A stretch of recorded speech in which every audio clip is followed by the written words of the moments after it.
The massive alien ship moved slowly through space toward the bright yellow star. Admiral Kixvel stood on the bridge of the Veltaran, watching the strange solar system on his screens. His blue skin showed the battle scars of many wars, and his forearms moved quickly across the control panels. "What do the scans show?" he asked his crew. Commander Yulmar looked up from his station. His large black eyes reflected the blue light from the screens. "The third planet shows signs of life, Admiral. They call it Earth. The beings there are quite primitive." Kixvel walked closer to look at the data. The information was exactly what he expected to find. Earth had no energy shields protecting. No powerful weapons pointed toward space. No advanced ships flying between the planets. The humans seemed to be stuck on their world, barely able to reach their own moon. "Show me their military strength," Kixvel ordered. The main screen filled with images of Earth's surface. Human soldiers carried simple metal weapons that fired small bullets. Their vehicles moved on wheels or tracks across the ground. Their flying machines used burning fuel to stay in the air. Everything looked so basic compared to Galactic Council technology.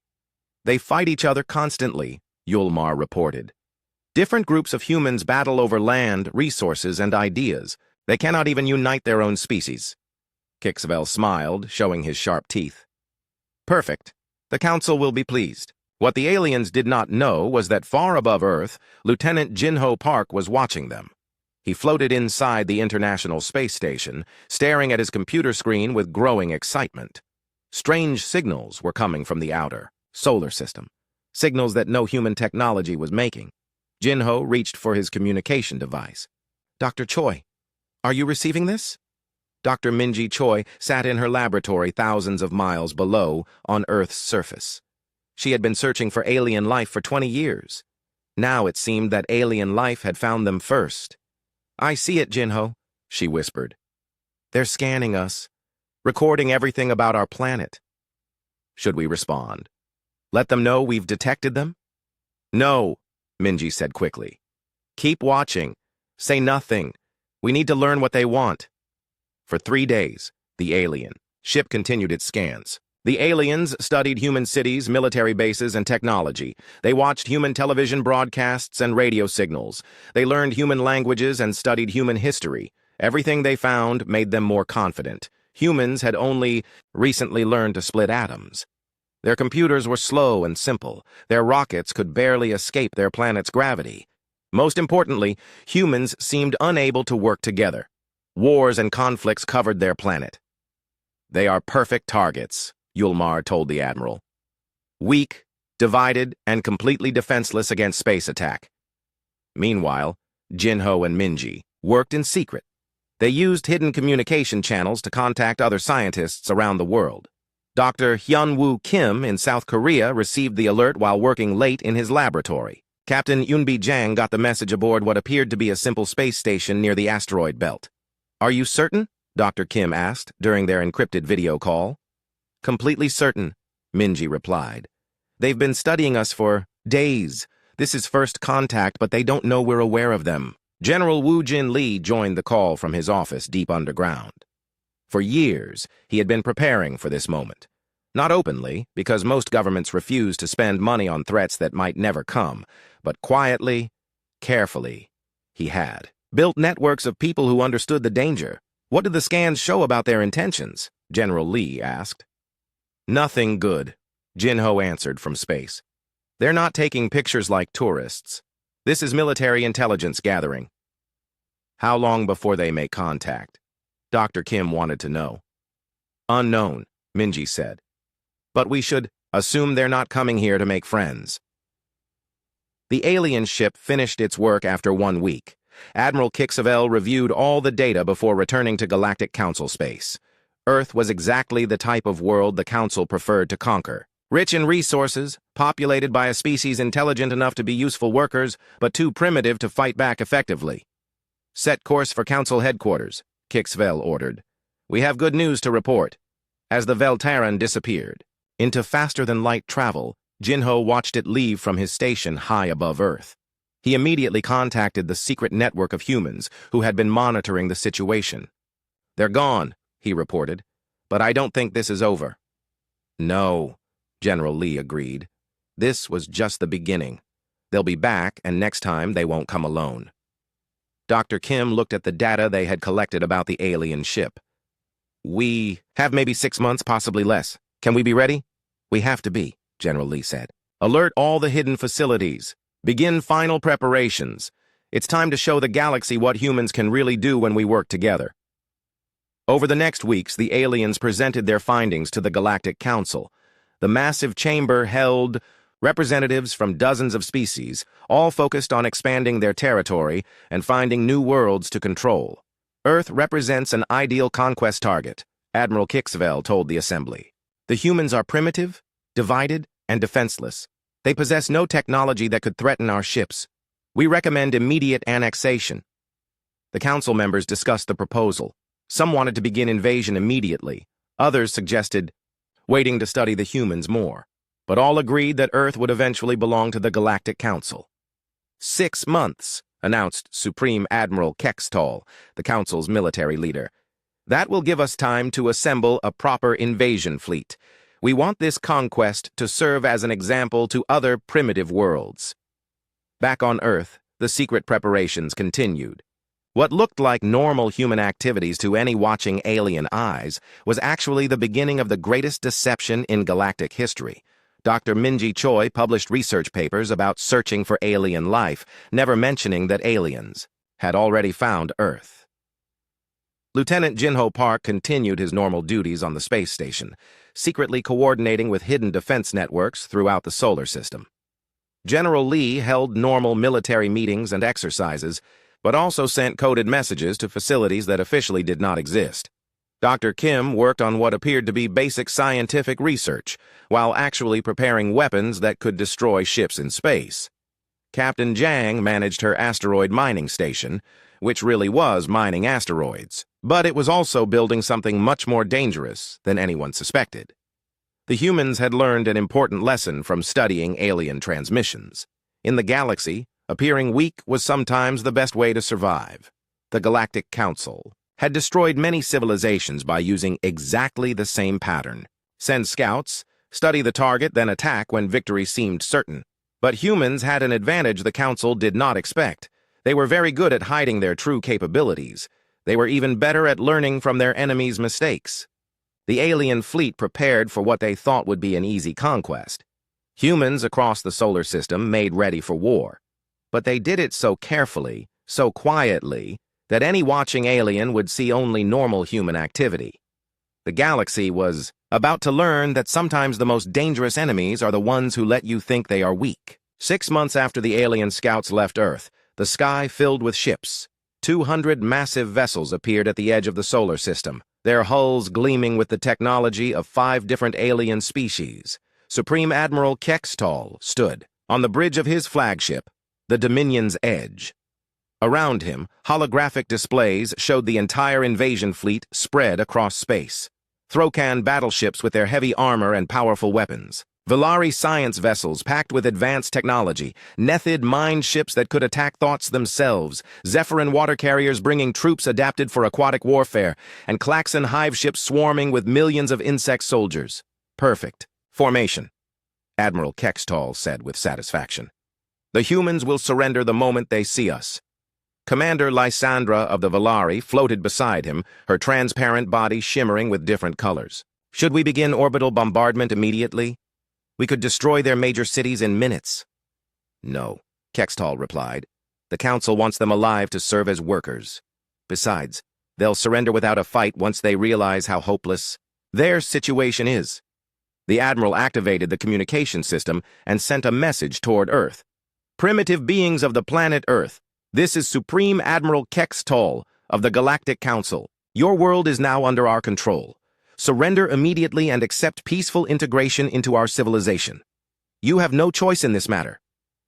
The alien fleet waited for Earth's quick surrender. Instead, they received an unexpected response from General Wu Jin Lee, speaking from what appeared to be a simple military facility on Earth's surface. Greetings, Admiral Kextol. This is General Lee, representing Earth's Planetary Defense Coordination. We have received your message and appreciate your offer. However, Such an important decision requires discussion among our various governments. We request 72 hours to provide our official response. The alien commanders looked at each other in amazement. Commander Nixaval of the Nethids, his large brain visible through his transparent skull, laughed with his mind voice. They think they can negotiate? How amusing. Shall I destroy one of their cities to demonstrate our power? Asked General Throckmar, his thick gray skin covered in battle scars. Admiral Kextall waved his hand dismissively. Let them have their 72 hours. It will give us time to conduct detailed scans and plan our occupation. Their delay changes nothing.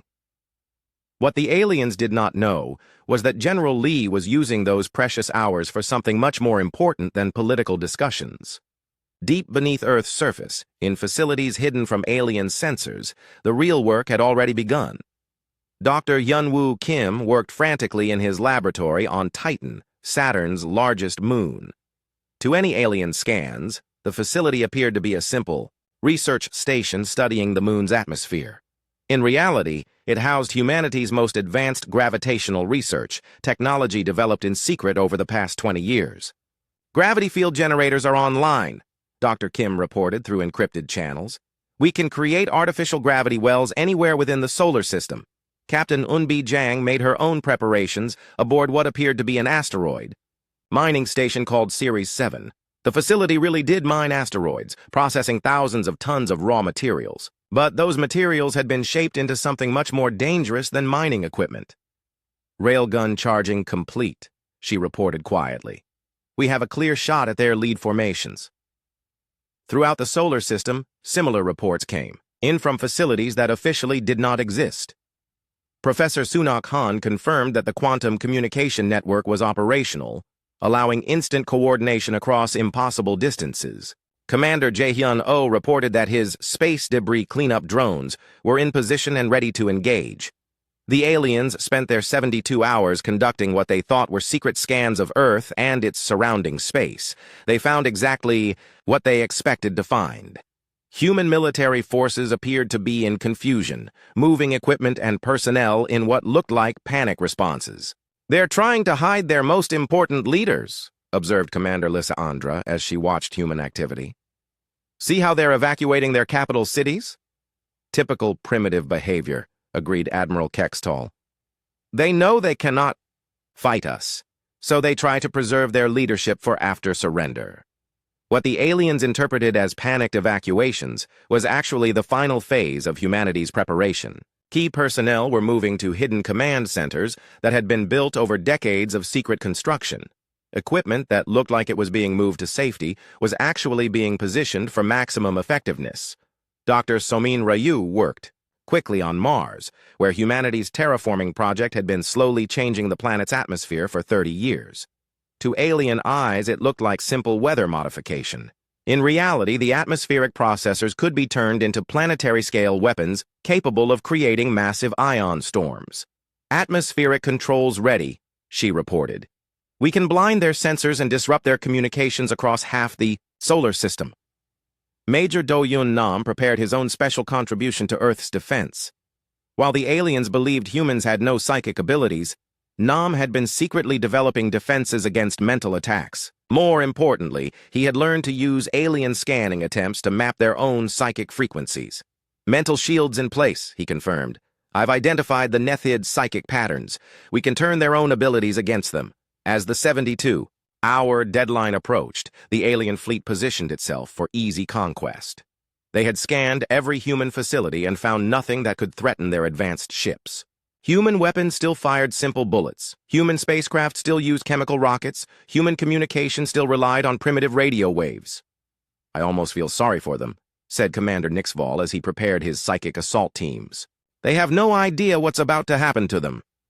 Save your sympathy, Admiral Kextall replied. They chose to resist instead of surrendering peacefully. What happens next is their own fault.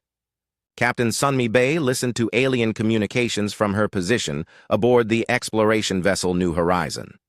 Like other ships in the human exploration fleet, her vessel appeared to be a simple scientific craft with minimal weapons and basic technology. The aliens had dismissed these ships as completely harmless. They're planning to start with orbital bombardment of our major cities, she reported to General Lee. 50 ships in the first wave with the rest held in reserve. Understood, General Lee replied. All units confirm readiness status. Across the solar system, the responses came back quickly.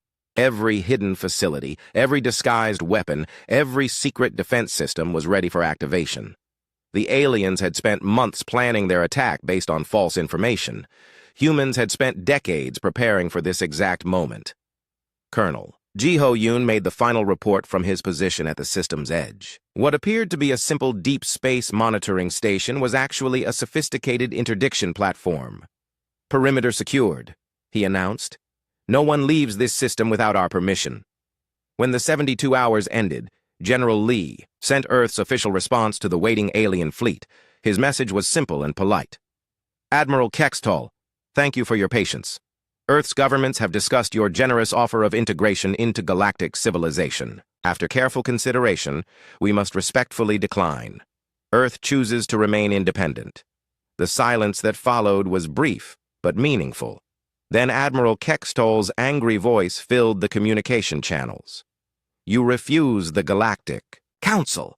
You primitive fools have no idea what you're doing. Your world cannot resist our power. Prepare for conquest. We are prepared, General Lee replied calmly. The question is whether you are. Admiral Kextall cut the communication and turned to his fleet commanders. Begin the attack. Show these humans what happens when primitives refuse the will of the Council. But as the alien ships moved toward Earth, they had no idea they were flying into the most carefully planned trap in galactic history. Humanity's greatest weapon was not any single technology or weapon. It was the aliens' complete confidence that humans were exactly as weak as they appeared to be. Admiral Kextall raised his armored hand and pointed toward Earth. First attack wave, advance, 50 ships, standard bombardment formation. Show these primitives the price of refusing the Council. The lead ships of the alien fleet moved forward with confident precision. Massive Throcan battleships led the formation, their weapons powered and ready to destroy Earth's major cities. Behind them followed Valari science vessels prepared to analyze human technology, and Klaxon hive ships ready to deploy invasion forces. Target their capital cities first, ordered General Throckmar from his battleship. Quick destruction will break their will to resist. The alien ships crossed through the asteroid belt between Mars and Jupiter, treating it as empty space. Their sensors showed only floating rocks and a few small human mining stations. Nothing that could threaten advanced galactic warships. Captain Yunbi Jiang watched the alien fleet approach her position from deep inside what they believed was a simple asteroid mining facility. Series 7 had been built over 15 years, slowly and carefully, with its true purpose hidden even from most humans. Target acquired, she reported quietly to General Lee. Lead battleship, distance optimal for maximum impact. You are authorized to reveal our true capabilities, General Lee replied. Show them what humans can build when we put our minds to it. Captain Jiang smiled and activated the command sequence she had been waiting years to use. Around Series 7, massive sections of apparently solid rock began to move. Hidden panels opened to reveal the largest railgun ever constructed by human engineering. The weapon had been built inside a real asteroid, using the mining operation as perfect camouflage. The railgun fired a projectile the size of a small building at 15% of light speed. The kinetic energy released was beyond anything the aliens had seen from primitive human technology. The lead Throcan battleship simply ceased to exist, vaporized so completely that not even debris remained. What was that? Admiral Kextall shouted, as alarms filled his bridge. Where did that attack come from? Commander Lysandra's colors shifted rapidly as she analyzed the energy readings. Impossible. The humans don't have weapons capable of that kind of destruction. Obviously they do, Admiral Kextall snarled. All ships, evasive maneuvers. Find the source of that attack. But before the aliens could locate Series 7, Dr. Hyunwoo Kim activated his gravitational research facility on Titan. What appeared to be atmospheric studies was actually humanity's most advanced physics research. The technology to manipulate gravity had been developed in secret, hidden from alien sensors by the simple technique of making it look like something completely harmless. Artificial gravity wells began forming around the alien fleet, ships designed to operate in normal space suddenly found themselves pulled in different directions by forces that should not exist. Alien engines, calibrated for predictable physics, began failing as local gravity changed without warning. "Gravity distortions throughout the fleet," reported the Valari science officer. "Our navigation systems cannot compensate." Two more Throkon ships collided as their pilots lost control in the shifting gravitational fields. A Klaxon hive ship tumbled helplessly as its thousands of small craft were scattered by forces their technology could not understand. Admiral Kextall gripped his command chair as his own flagship shuddered under gravitational stress. "How are they doing this? Primitive species cannot manipulate gravity." "Apparently this species can," Commander Lysandra replied, her colors now showing patterns of fear. Commander Nixval of the Nethids decided to use his species' greatest weapon. "I will break their minds," he announced. "No primitive species can resist Nethid psychic assault." The Nethid mind ships focused their mental energy toward Earth, preparing to drive human defenders insane with psychic attacks that had broken the will of countless other species. But instead of finding helpless human minds, they encountered Major Do-Hyun Nam's carefully prepared defenses. For months, Major Nam had been using alien scanning attempts to study Nethid psychic frequencies. He had learned not just how to block their mental attacks, but how to reflect them back at their source. When the Nethids struck with their full psychic power, they found their own mental energy turned against them. "My mind!" screamed Commander Nixval as his own psychic assault rebounded into his brain. Across the Nethid ships, psychic officers collapsed as their mental abilities were overwhelmed by their own reflected power. "The humans are fighting back," Admiral Kextall said in disbelief. "How is this possible?" His question was answered as more human capabilities revealed themselves. Throughout the solar system, what appeared to be innocent civilian facilities began showing their true nature. Professor Suna Khan's lunar research stations activated quantum communication systems that allowed human forces to coordinate faster than light itself. "Impossible," whispered the Valari science officer. "Faster-than-light communication requires technology we barely understand ourselves." The human exploration ship New Horizon suddenly appeared next to a Klaxon hive ship, despite being millions of miles away moments before. Captain Sunmi Bay had activated her vessel's real capabilities, revealing technology that could bend space itself. "All human ships, drop camouflage protocols," General Lee ordered. "Show them what we've really been building." Across the solar system, human vessels that had appeared to be simple exploration craft suddenly revealed advanced weapons and defensive systems. Ships that looked primitive to alien sensors were actually hybrids, combining human engineering with technology reverse-engineered from captured alien devices. Captured alien technology? Admiral Kextall stared at his displays in horror.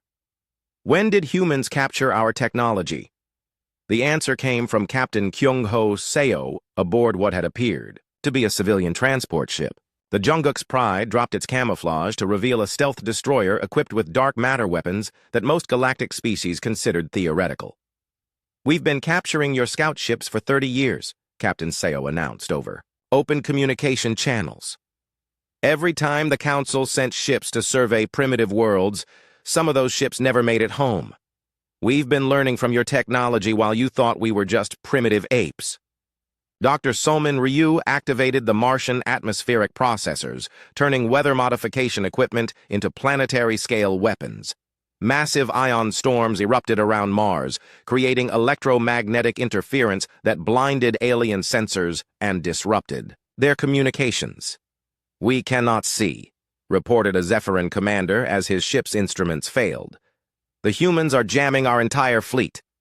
Commander Jae-hyun Oh's space debris cleanup drones revealed themselves as sophisticated hunter-killer units. Thousands of small craft that had appeared to be simple maintenance equipment began systematic attacks on alien ships, moving with coordination and precision that no primitive species should possess. The Klaxon swarms, confident in their numerical superiority, found themselves outmaneuvered by human drones that anticipated every tactical move. The insect's hive-mind intelligence was no match for artificial intelligence systems that had been studying alien tactics for decades.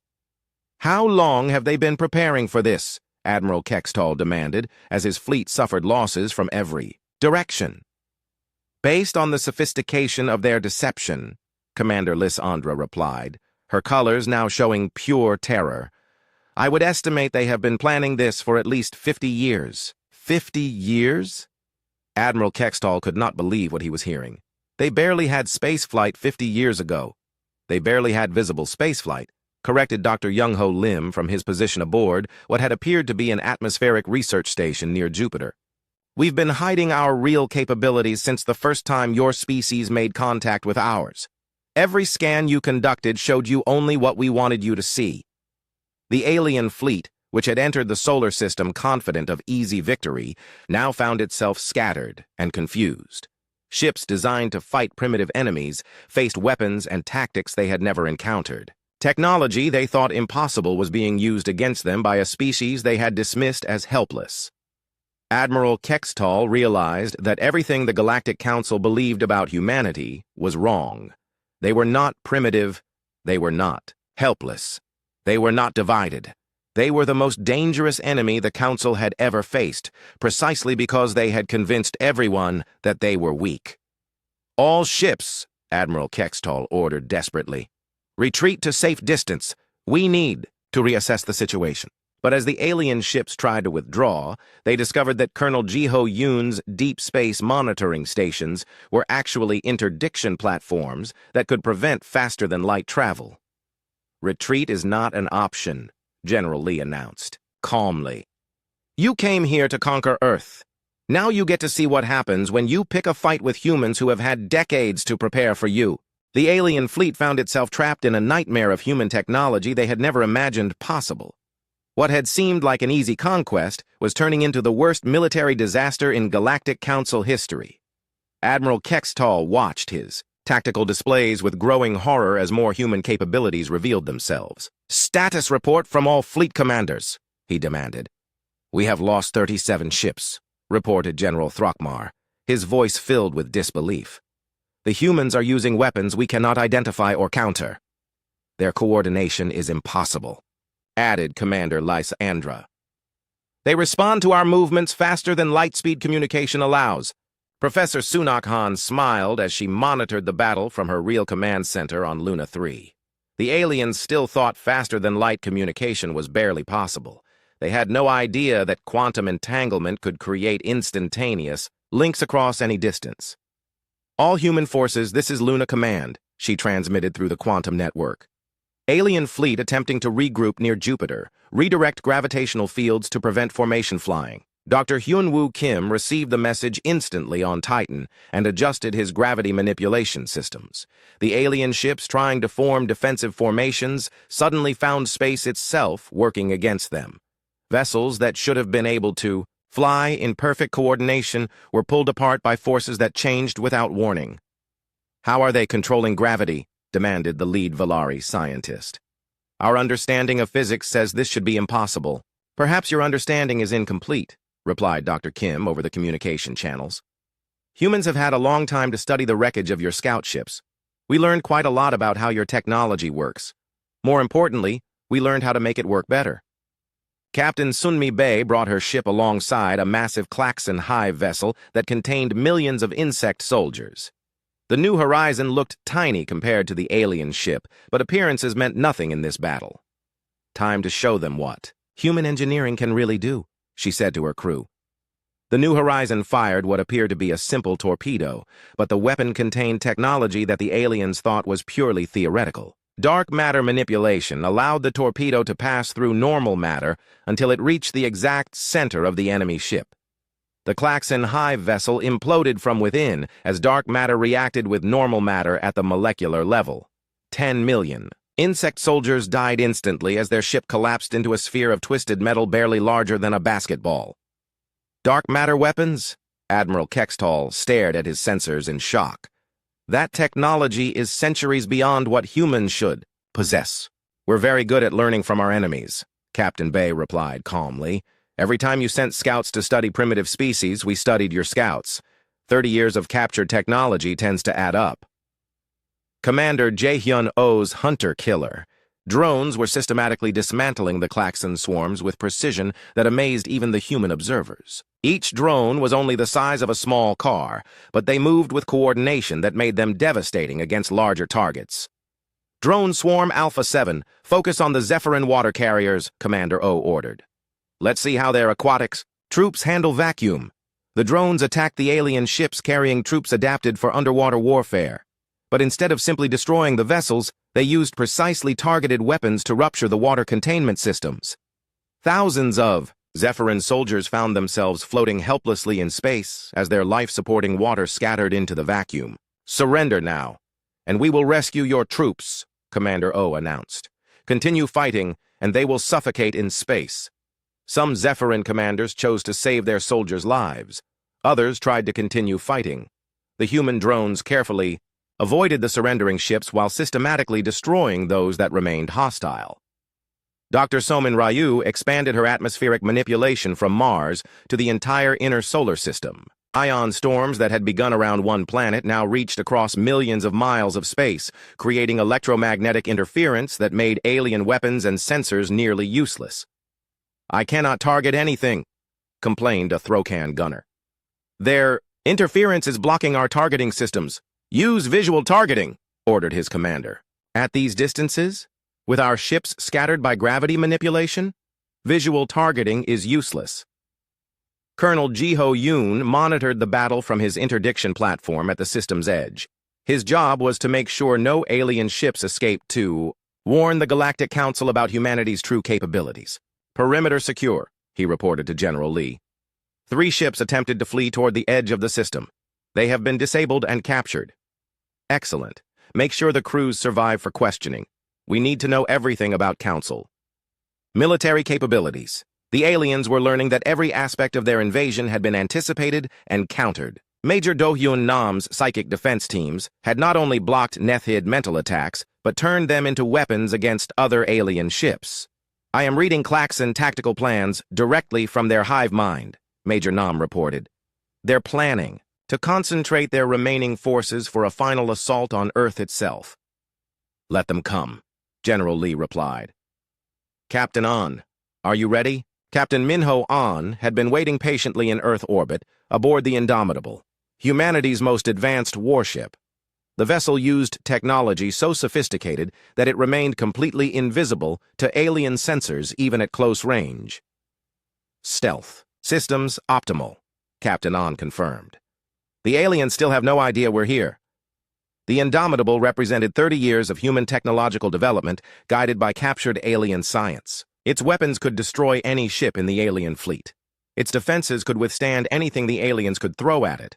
Most importantly, its stealth systems were so advanced that the ship might as well have been in another dimension. Admiral Kextol tried desperately to regain control of the battle. "All remaining ships concentrate fire on Earth itself. If we cannot defeat their fleet, we can at least destroy their homeworld." But as the alien ships turned toward Earth, they discovered another unpleasant surprise. Dr. Sarang Ju had been waiting for exactly this moment from her position aboard the orbital defense platform Guardian. "Planetary defense grid activated," she announced. "Let's see how their weapons handle real human technology." Energy shields that had been completely invisible to alien scans suddenly appeared around Earth. The planet was protected by defensive systems that used principles the aliens barely understood. When the remaining alien ships fired their most powerful weapons at Earth's surface, the energy was absorbed and redirected back at the attackers. "Their planet is protected by shields, stronger than our most advanced technology," reported the Valari science officer. "How is this possible?" "Simple," replied Dr. Ju. "We've been studying your weapons for decades. Our shields are specifically designed to counter every type of energy weapon the Galactic Council uses."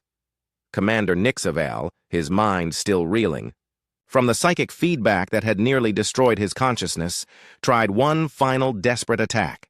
"If we cannot break their technology, perhaps we can break their unity. Humans are supposed to be divided and warlike." He tried to send thoughts of suspicion and hatred between the human defenders, hoping to turn them against each other. Instead, he encountered something he had never felt before from any species. The humans were united not by force or fear, but by genuine cooperation and shared purpose. Every human in the defense network trusted every other human completely. Their unity was so strong that it actually strengthened their resistance to psychic attack. Impossible, Nixval whispered. No species achieves perfect mental unity without losing individual consciousness. We're humans, Major Nam replied, his own psychic abilities enhanced by the collective will of his species. We specialize in doing things that other species think are impossible. The battle was not just a military defeat for the aliens. It was a complete failure of everything they thought they knew about warfare, technology, and the nature of intelligent species. Admiral Quetzalcoatl realized that his fleet was doomed. Half his ships were destroyed or disabled. The other half were scattered and unable to coordinate their actions. His communications were jammed, his sensors were blinded, and his escape routes were blocked. Worst of all, he was beginning to understand that this entire battle had been planned by the humans, years before his fleet had even left Council space. Every move his forces had made was anticipated. Every weapon they used was countered. Every tactic they tried was turned against them. General Lee, Admiral Quetzalcoatl transmitted on all frequencies. I request negotiation for the surrender of my fleet. Surrender will be considered, General Lee replied calmly. But first, you need to understand something important. This battle is being recorded and will be broadcast throughout the galaxy. Every species needs to know what happens when someone tries to conquer humanity. Admiral Quetzalcoatl stared at his tactical displays in complete horror. His invasion fleet was scattered across the solar system, broken and helpless. More than half his ships were destroyed or disabled. The rest were trapped by human technology that should not have existed. All remaining ships, attempt immediate retreat, he ordered desperately. Fall back to the system boundary and prepare for emergency jump to Council space. But as the surviving alien vessels tried to flee, they discovered that escape was impossible. Colonel Jiho Yoon's interdiction platforms had created a barrier around the entire solar system that prevented faster-than-light travel. Negative on FTL jump, reported the Throcan navigator. Something is preventing our jump drives from engaging. Unknown energy fields detected around the system perimeter, added the Valari science officer. Our engines cannot overcome the interference. Colonel Yoon smiled as he monitored the alien attempts to escape. Interdiction field at maximum power, he reported to General Lee. No ship leaves this system without our permission. Perfect, General Lee replied. Now let's show them what a real human military operation looks like. Captain Sunmi Bay received new orders as her stealth destroyer moved through the scattered alien fleet. All ships, begin capture operations. Priority targets are command vessels and technology ships. We want prisoners and intelligence. The human fleet dropped all pretense of being primitive exploration vessels. Ships that had appeared simple and harmless revealed their true nature as advanced military craft designed specifically for fighting alien technology. This is impossible, whispered Commander Lysandra as she watched human ships move with precision that defied everything she knew about primitive species. They coordinate better than our own forces. Professor Sunak Han's quantum communication network allowed every human ship to act as part of a single massive intelligence. Orders and information flowed instantly across impossible distances, making the human fleet respond like a single giant organism. Alien command ship Dominion's Edge is attempting to rally remaining forces, reported Captain Kyung-ho Seo from his position near Jupiter. Should I disable their communications? Negative, General Lee replied. Let them coordinate. I want them to see how hopeless their situation really is. Admiral Quetzalcoatl tried desperately to organize his surviving forces for a final stand. All ships, form defensive formation around the flagship. We'll make our final battle here. But as the alien ships moved to protect their command vessel, they found themselves facing Captain Minho An's invisible ship Indomitable. The advanced human warship appeared in the center of the alien formation without any warning. Surprise! Captain An announced over all communication frequencies. The Indomitable unleashed a devastating barrage of weapons that no alien technology could match. Dark matter torpedoes destroyed 3 ships instantly. Gravity beam weapons crushed 2 more vessels like empty cans. Energy weapons that operated on principles the aliens had never seen turned their strongest armor into vapor. Where did that ship come from? Admiral Quetzalcoatl shouted as his formation collapsed around him. We've been here the whole time. Captain, On replied calmly. You just couldn't see us. Human stealth technology is somewhat more advanced than your sensors. Dr. Hyun-Woo Kim increased the power of his gravitational manipulation systems, creating forces that made it impossible for alien ships to maintain formation or coordinate their movements. Vessels designed to fight in normal space found themselves pulled in random directions by gravity fields that changed without warning. I cannot control my ship, reported a Klaxon commander as his hive vessel tumbled helplessly through space. The gravity keeps changing direction. That's the point, Dr. Kim replied pleasantly. Human technology doesn't just defeat your weapons. It makes your tactics impossible. Commander Jae-hyun-oh's hunter-killer drones began a new phase of operations. Instead of destroying alien ships, they began precision attacks designed to disable weapons and engines while keeping the crews alive. Attention, alien forces, Commander Oh announced. We are now conducting capture operations. Ships that surrender immediately will be treated according to interstellar law. Ships that continue to resist will be disabled by force. Some alien commanders chose to surrender rather than watch their crews die in a hopeless battle. Others tried to continue fighting with whatever weapons they had left. The human drones methodically disabled the resistant ships while carefully avoiding damage to those that had surrendered. Major Do-hyun Nam discovered something interesting as he monitored the alien fleet's mental state. General Lee, I'm detecting panic communications between their ships. They're not just losing this battle, they're terrified because they don't understand how we're doing this. Good, General Lee replied. Fear of the unknown is humanity's greatest weapon against species that think they know everything. Dr. Somin Ryu expanded her atmospheric manipulation to create a communication blackout that prevented the aliens from coordinating with their home worlds. No messages in or out, she reported. The Council has no idea what's happening to their invasion fleet.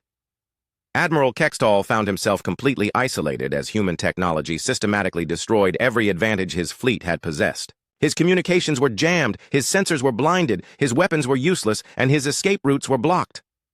This was planned, he said suddenly, understanding flooding through his mind. All of this was planned before we even left Council space. Of course it was planned, General Lee replied over the communication system. Did you think we didn't know about your standard invasion tactics? You've used the same strategy on dozens of worlds. Send scouts, study the target, then attack when victory seems certain. But we studied you thoroughly, Admiral Kextall protested. Your technology was primitive. Your military was divided. Your defenses were non-existent. Your studies were perfect, General Lee agreed. You found exactly what we wanted you to find. The question is, why did you think a species capable of fooling your sensors for decades would be easy to conquer? Dr. Young-Ho Lim activated the final phase of humanity's demonstration. His atmospheric research satellites throughout the solar system revealed themselves as the most sophisticated early warning network ever constructed. We've been tracking your fleet since it left Council space, Dr. Lim announced. We knew when you were coming, what route you would take, and exactly what tactics you would use. This entire battle has been choreographed.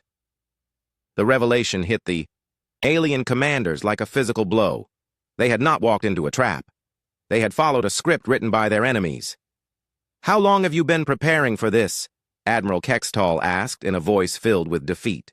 Since the first time your species made contact with ours, General Lee replied. Every alien scout ship that visited primitive worlds taught us something new.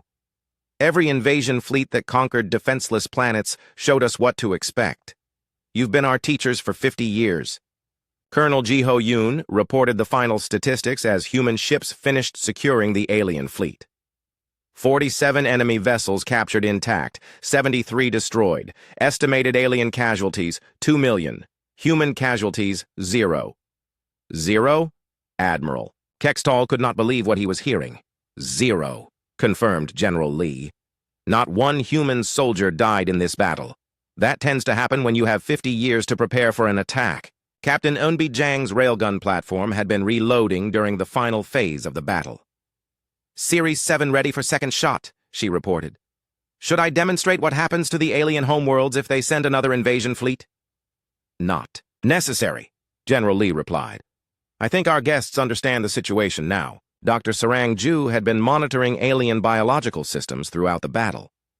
General, I should mention that our xenobiological warfare systems are fully operational. If we had wanted to, we could have killed every alien in this fleet without firing a single weapon. The implication was clear.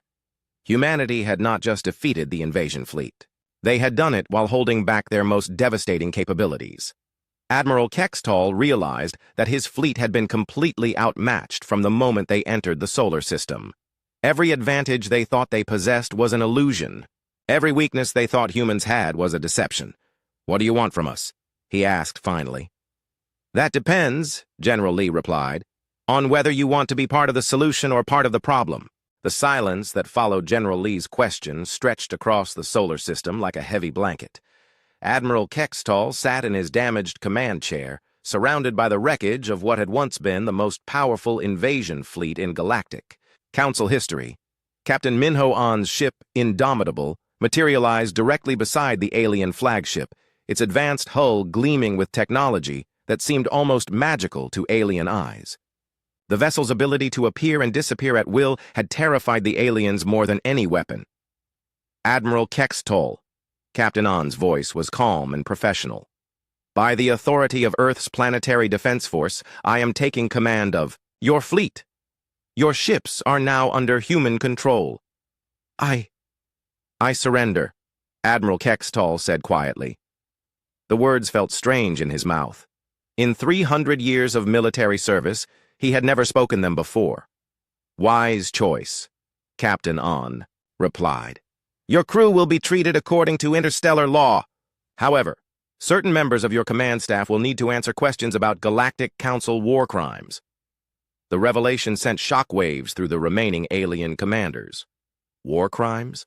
The Council had always portrayed their expansion as peaceful integration of primitive worlds.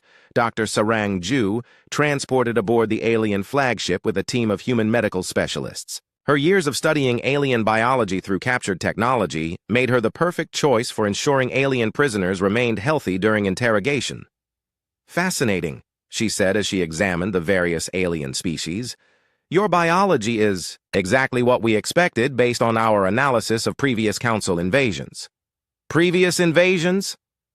Commander Lysandra's colors shifted to patterns of confusion. "You have records of our previous operations?"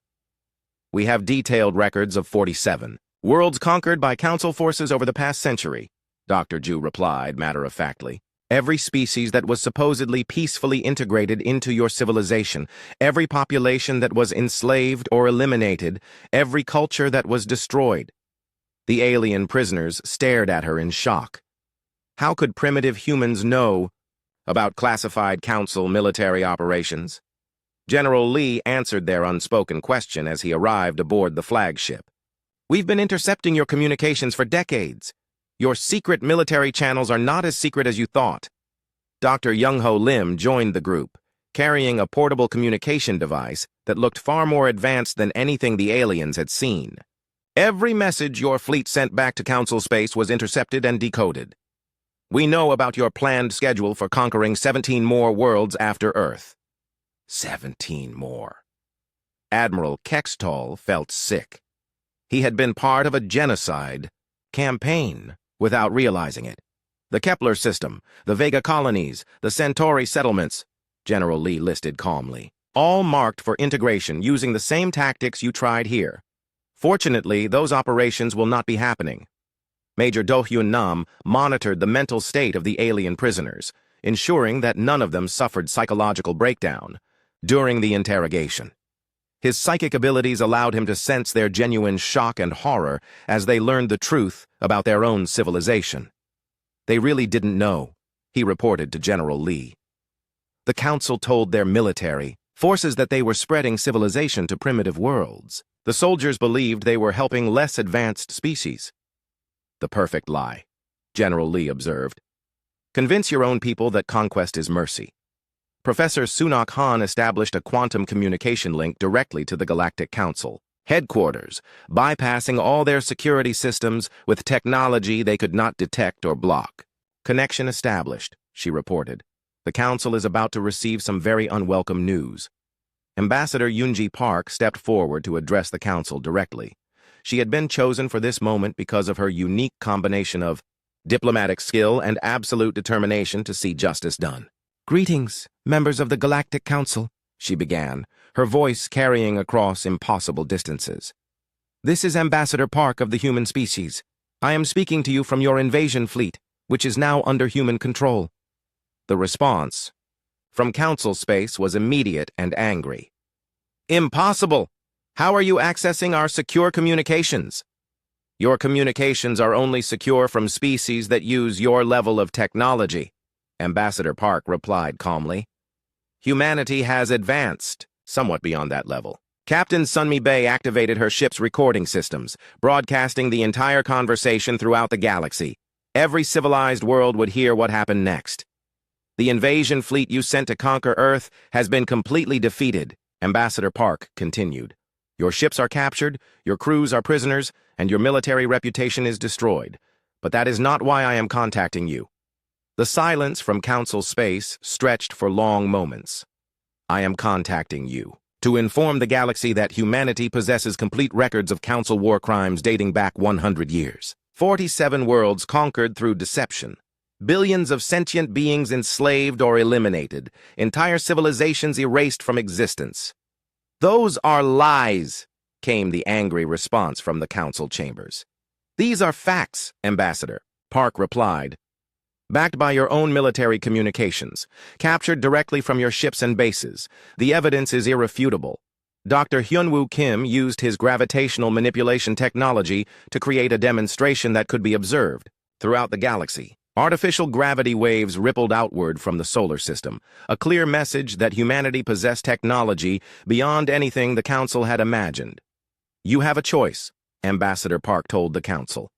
"You can end your expansion campaigns, release all enslaved populations, and submit to a new galactic order based on peaceful coexistence. Or you can continue your current policies and face the consequences." "Are you threatening the Galactic Council?"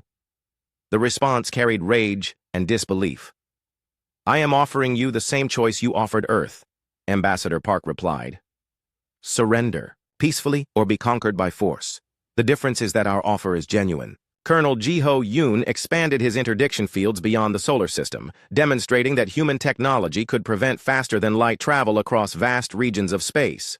Any Council fleet that tried to attack human territory would find itself trapped and helpless.